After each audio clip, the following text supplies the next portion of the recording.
Hello student, welcome back to my channel Manya's biology. तो आज हम पढ़ेंगे एफिन्सेंस एक्सपेरिमेंट के बारे में। प्रोटीन फोल्डिंग के अंडर एक एक्सपेरिमेंट आता है जिसका नाम है एफिन्सेंस एक्सपेरिमेंट। प्रोटीन फोल्डिंग के बारे में ऑलरेडी मैंने एक वीडियो अपलोड अपने चैनल में किया हुआ है, सो मैं उस वीडियो का लिंक डिस्क्रिप्शन में दे दूँगी, आप वहाँ से चेक कर लीजिएगा।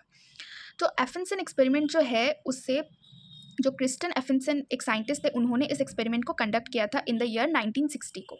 ठीक है, इन्होंने जो है वो राइबोन्यूक्लियस ए यानी कि आरएनएस ए प्रोटीन के ऊपर ये एक्सपेरिमेंट को कंडक्ट किया था। ये जो राइबोन्यूक्लियस ए प्रोटीन है वो बोवाइन पैनक्रियास से एक्सट्रैक्ट किया गया था। इस प्रोटीन का जो मॉलिक्यूलर मास है वो 13,700 डाल्टन की है और ये प्रोटीन जो है टोटल 124 अमाइनो एसिड रेसिड्यूज से बना है और उसके साथ साथ 4 डाइसल्फाइड बॉन्ड उसके अंदर प्रेजेंट है। सो ये कुछ बेसिक इन्फॉर्मेशन है रिगार्डिंग राइबोन्यूक्लियस ए यानी कि आरएनएस प्रोटीन के बारे में। उन्होंने जो है अपने एक्सपेरिमेंट के लिए 2 रिएजेंट को यूज़ किए थे। एक था 8 मोलर ऑफ यूरिया जो कि एक डीनेचुरेंट है और एक था बीटा मर्कैप्टोइथेनॉल जो कि एक रिडक्टेंट है। ठीक है, सो ये जो दोनों हैं वो दोनों ही डीनेचुरेशन प्रोसेस में इन्वॉल्व होते हैं। यूरिया जो है ये इसका मॉलिक्यूलर स्ट्रक्चर है यूरिया का। यूरिया जो है वो नॉन कोवेलेंट इंटरेक्शन को डीनेचर करता है यानी कि ब्रेक करता है। और जो बीटा मर्कैप्टोइथेनॉल है, ये जो बीटा मर्कैप्टोइथेनॉल है ये उसका मॉलिक्यूलर स्ट्रक्चर है। सो जो बीटा मर्कैप्टोइथेनॉल है वो रिड्यूस करता है डाइसल्फाइड बॉन्ड को, इसी वजह से उसे रिडक्टेंट बोला जाता है क्योंकि ना वो डाइसल्फाइड बॉन्ड को क्या करता है, रिड्यूस करता है। ये आपको अच्छे से याद रखना होगा कि जो यूरिया है वो डीनेचर करता है नॉन कोवेलेंट इंटरेक्शन को और जो बीटा मर्कैप्टोइथेनॉल है जो रिएजेंट है वो क्या करता है, रिड्यूस द डाइसल्फाइड बॉन्ड। अब हम इस एक्सपेरिमेंट को डिटेल में समझेंगे कि कैसे क्रिस्टन एफिन्सन जो है इस एक्सपेरिमेंट को कंडक्ट किए थे। ठीक है, सो वी नो दैट कि क्रिस्टन एफिन्सन जो है वो राइबोन्यूक्लियस ए प्रोटीन के ऊपर इस एक्सपेरिमेंट को कंडक्ट किए थे। सो पहले उन्होंने क्या किया, ये 3D कन्फर्मेशन है, 3D स्ट्रक्चर है ऑफ राइबोन्यूक्लियस ए प्रोटीन का। ठीक है, इसमें 4 डाइसल्फाइड बॉन्ड प्रेजेंट है और ये टोटल 124 अमाइनो एसिड्स का 124 अमाइनो एसिड्स रेसिड्यू इसमें प्रेजेंट है और इसमें टोटल 4 डाइसल्फाइड बॉन्ड प्रेजेंट है। ठीक है, ये उसका 3D कन्फर्मेशन है, 3D कन्फर्मेशन। ठीक है, सो उन्होंने क्या किया, 2 रिएजेंट को इसमें ऐड किया जो कि है यूरिया 8 मोलर ऑफ यूरिया और बीटा मर्कैप्टोइथेनॉल। यूरिया जो है वो एक डीनेचुरेंट है और बीटा मर्कैप्टोइथेनॉल जो है वो एक रिडक्टेंट है। सो यूरिया क्या करेगा, नॉन कोवेलेंट बॉन्ड जो होंगे उसे ब्रेक करेगा और बीटा मर्कैप्टोइथेनॉल जो होगा वो रिड्यूस करेगा डाइसल्फाइड बॉन्ड को। तो जब उन्होंने इस 2 रिएजेंट को इसमें ऐड किया तो उन्होंने देखा जो 3D कन्फर्मेशन था, जो फोल्डेड कन्फर्मेशन था जो कि बायोलॉजिकली एक्टिव फॉर्म में था, वो क्या हुआ, डीनेचर्ड हो गया यानी कि अनफोल्डेड कन्फर्मेशन में कन्वर्ट हो गया। सो उन्होंने इससे क्या देखा, इस एक्सपेरिमेंट से क्या समझा कि इन द प्रेजेंस ऑफ यूरिया जो कि एक डीनेचुरेंट है एंड बीटा मर्कैप्टोइथेनॉल जो कि एक रिडक्टेंट है, सो उससे ऐड करने के बाद उन्होंने देखा जो राइबोन्यूक्लियस ए प्रोटीन है वो डीनेचर्ड हो गया, मतलब उसका जो नॉन कोवेलेंट इंटरेक्शंस है वो सारे के सारे डीनेचर्ड हो गए। उसके साथ साथ जो डाइसल्फाइड बॉन्ड है मतलब वो रिड्यूस्ड हो गए।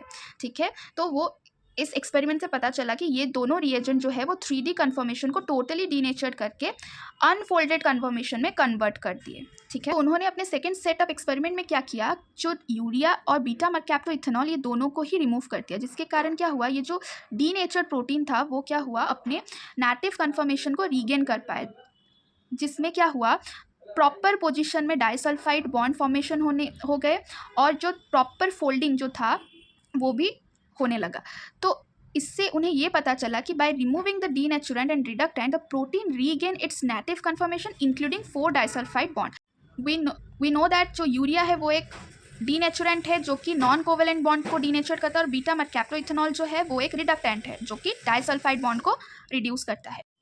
जब उन्होंने इस दोनों रिएजेंट को रिमूव किया उन्होंने देखा कि वापस से जो है नेटिव कन्फर्मेशन जो प्रोटीन का है वो फॉर्म होने लगा, प्रॉपर पोजीशन में डाइसल्फाइड जो 4 डाइसल्फाइड बॉन्ड थे वो फॉर्म होने लगे और प्रॉपर 3D कन्फर्मेशन प्रोटीन का जो है वो फॉर्म्ड होने लगा। सो उन्होंने अपने थर्ड सेट ऑफ एक्सपेरिमेंट में ये ऑब्जर्व किया कि जब उन्होंने उस डीनेचर्ड प्रोटीन में से बीटा मर्कैप्टोइथेनॉल को रिमूव किया और यूरिया को वैसे ही रखा, यूरिया को उन्होंने कुछ नहीं किया, बट बीटा मर्कैप्टोइथेनॉल को जब उन्होंने रिमूव किया तब उन्होंने देखा कि एक स्क्रैम्बल्ड स्ट्रक्चर फॉर्म हुआ, जो कि ये जो स्क्रैम्बल्ड स्ट्रक्चर है वो फोल्डेड तो है बट स्क्रैम्बल्ड है, जिसकी वजह से उसका जो बायोलॉजिकली जो एक्टिव नेचर है वो लेस है, ठीक है।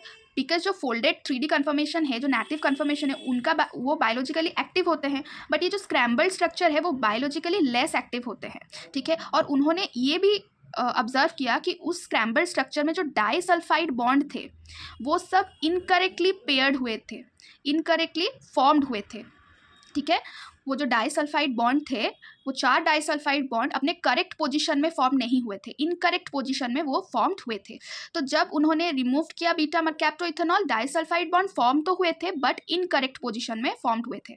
और यूरिया जो प्रेजेंट था, यूरिया के प्रेजेंट होने के कारण जो नॉन कोवेलेंट इंटरेक्शन था वो डीनेचर्ड हो गया था, जिसके वजह से क्या हुआ था, जो स्ट्रक्चर था वो स्क्रैम्बल्ड स्ट्रक्चर फॉर्म्ड हुआ था, ठीक है। सो उन्होंने ऑब्जर्व किया कि the protein refolded but the non covalent bond could not form in the presence of urea, so the disulfide bond formed incorrectly.